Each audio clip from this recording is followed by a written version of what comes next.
Қайырлы күн, құрметті Тарих мектебі каналының көрермендері. Бүгін сіздерге мен әдістеме жағынан, методика жағынан сәл көмек бергім келіп тұр.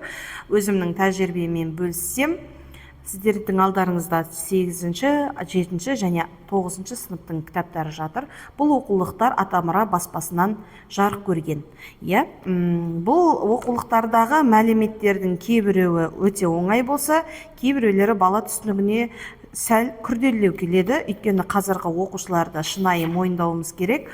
Оқу жағынан төмендеу, әдеби кітаптарды оқу деңгейі әлсіздеу болып жатқандықтан мәліметтерді терең игеріп кетуі қиынырақ соғып жатады. Сондықтан біз оқушыларға деңгейлік тапсырмалар береміз.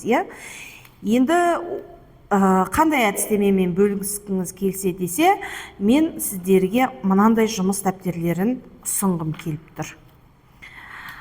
Бұл жұмыс дәптерлерінің авторы менікі емеспін. Бұл жұмыс дәптерлерінің өздерінің авторы бар.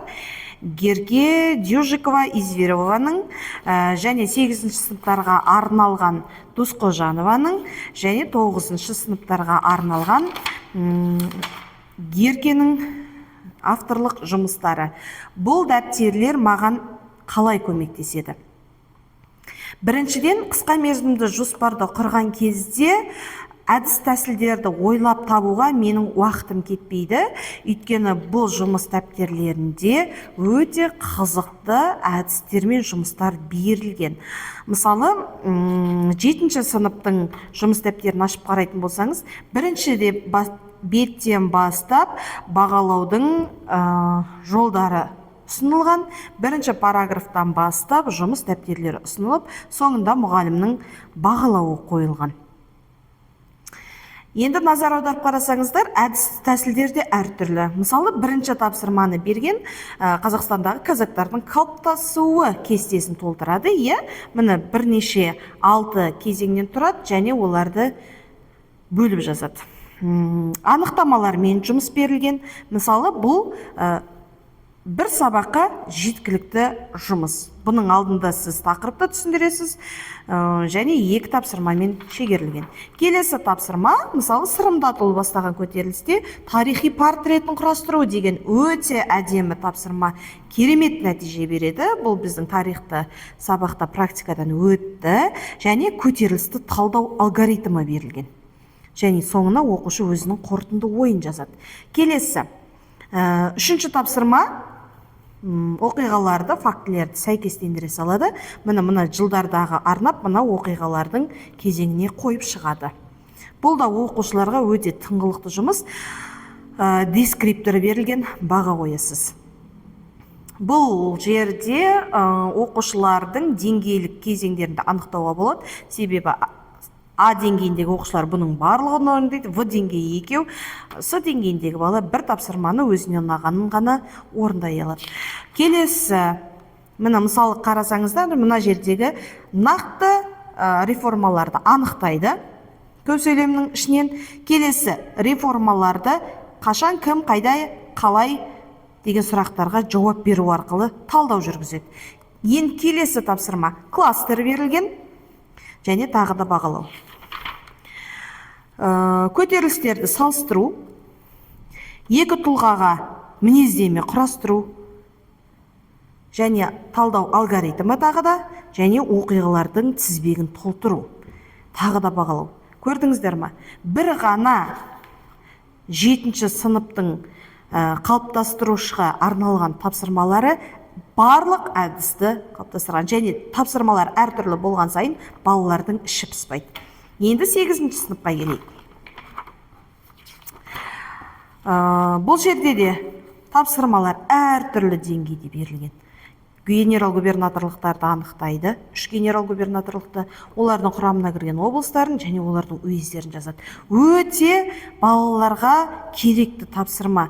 Дайын шпаргалка. Сіз мына жұмыс дәптерінен кейін балаға конспект жаздырмай қойсаңыз да болады.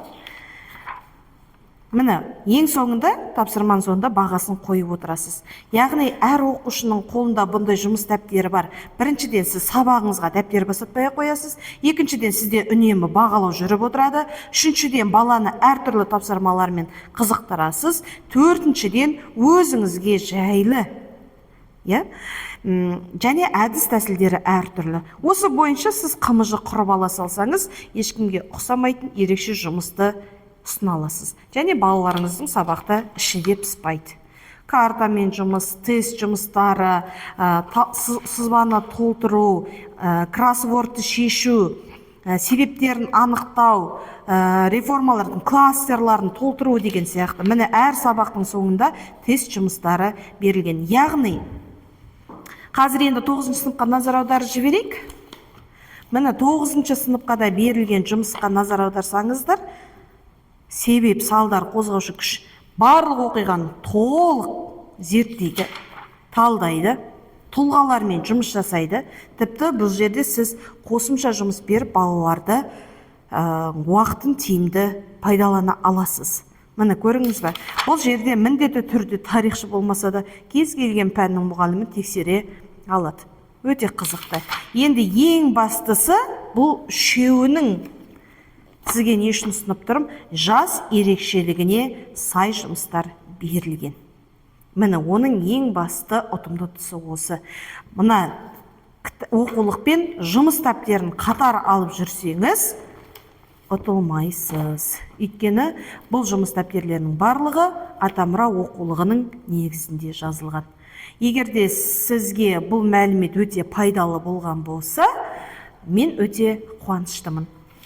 Сонымен бірге жұмыс дәптермен атлас алуды ұмытпаңыздар. Өйткені балалар картамен жұмысты, оны талдауды және қосымша материалдарды игергені дұрыс. Барлық оқушы тарихшы болып кетпесе де, кейбір мәліметтерді балалар өздері үшін түртіп алады. Кей оқушылар аудиалды болады, кейбір оқушылар визуалды болады. Сондықтан да бұл визуалдық жұмысқа өте тиімді. Сіздермен тәжірибемді бөліскеніме қуаныштымын. Істеріңізге сәттілік. Алдағы уақытта да басқа видеоларымды қарай жатарсыздар.